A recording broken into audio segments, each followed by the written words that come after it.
ومنهم رجال ظاهرون بأمره لإرشاد هذا الخلق نهج الطريقة لهم همة في دعوة الخلق جملة إلى الله عن نصح ولطف ورحمة. And amongst them also are people who are visible, who apparently, evidently, visibly uphold Allah's matter, His affair, His command, in order to guide other people to the way of the path, to the tariqah. Their concern is to summon all humanity, all creatures to Allah through good advice and gentleness and compassion. So this is another category, and this is really the only category of awliya with which we're really familiar, because these are the ones who are apparent to us. In this age, this is the smallest category of the awliya of Islam. People who are murshidun, guiding others.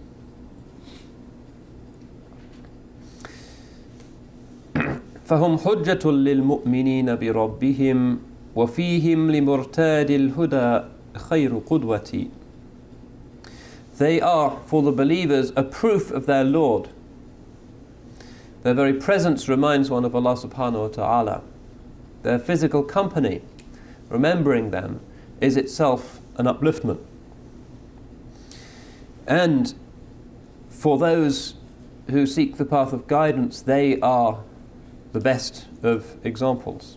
In other words, they transform you inwardly through their proximity, with a sense of ease and grace and intimacy that the presence of people whose hearts are truly at peace can bring.